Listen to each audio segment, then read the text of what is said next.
Bed Talk number 30, and I couldn't be more excited. I wanted to do something special for Bed Talk number 30 because it's a milestone. I don't know what gem or thing or whatever, what anniversary is 30, but it's a big deal. So here we are, like a full month in on Bed Talks, and I am excited, and I wanted to do something different to note this. So one of the things I talked about in one of my earlier Bed Talks was a particular event that happens in my house called What Do You Think About That, Alex? How do you really feel about that, Alex? So for the next week, I'm going to spend my time talking about what I really think about particular pieces of public speaking advice or public speaking insight, because I am on a mission to help people get over the hump of what's holding them back when it comes to sharing their stories, when it comes to sharing their ideas, when it comes to standing up on a stage or in front of other people. I really want to help folks get out there and share what they have to say with the world.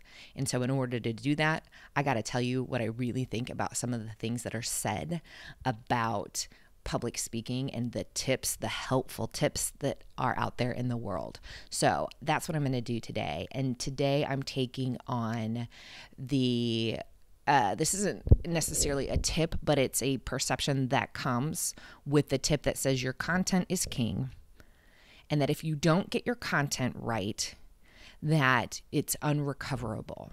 And I've seen this in print more than once. And in fact, I'm going to read to you a comment that I read yesterday in Forbes. It was a Forbes article about public speaking. And the comment was, your content is king. And it was followed by this comment. A bad day on the stage with poor content will leave an unrecoverable impression. Now let's focus in on that for just a hot second. A bad day on the stage with poor content will leave an unrecoverable impression.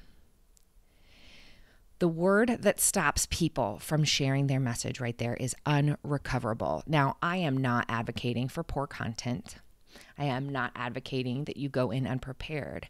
But when we tell people that if they don't get it, quote unquote, right with their content, that they won't be able to recover, what we have now done is sealed their lips shut.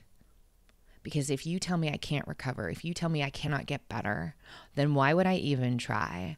And if I do try and I don't get it right, you've now told me that I can't recover, that there's no way to go back to adjust, to rewrite, rethink, or redo the work that I tried so hard to do with my content. Y'all, that is BS.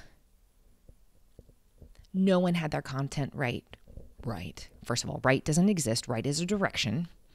And no one has their content nailed down the first go, the second go, the third go, the fourth go. Start looking back at some of the people that you really, really, really admire when it comes to speaking or it comes to content delivery. They were not getting it right the first time. And in fact, it's taken them many, many, many iterations. People like to point toward Steve Jobs as this incredible public speaker. And if you go back and look, it's everywhere that he was not a great speaker at first, that he really had to work. He really had to practice. He really had to put in the effort. And I'm 110% in support of practice. I'm 110% in favor of putting in the effort. And when we tell people that you can't recover from an impression, we're doing a massive disservice and we're sealing people's lips shut.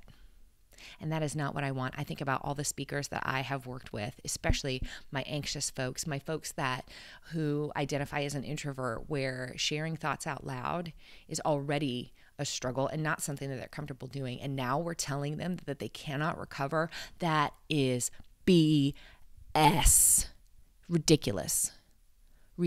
So if you are one of those people who has been stopped by this concept of I can't recover if I mess up, I can't recover, it's a lie. People mess up all the time. They own their mistakes. They go back and they redo it and they work on it again and they do their best to make it better.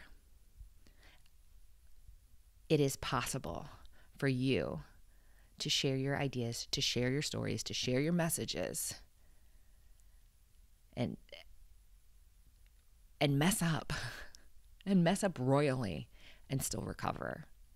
So that is what I think about that. That is how I really feel about that.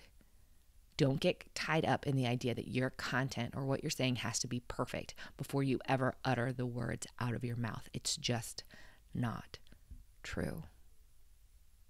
Okay, RBG in the house today. She says she dissents, and so do I. So you'll be seeing me share lots more of these thoughts of how do you really feel about that, Alex, when it comes to public speaking, when it comes to the tips that people give other people and the things that we say about public speaking that are absolutely soul-crushing to people who are just trying to get up and try. Don't mess with me today. If there's a topic you'd like to see me cover, drop it in the comments below. I'd be happy to tackle a tip or an idea or something that you've heard when it comes to speaking. Should I do this? Should I not do this? Should I do this? Should I not do this? Drop it in the comments below and I'll answer that for you. I'll tell you what I really think. I'll tell you what I really feel.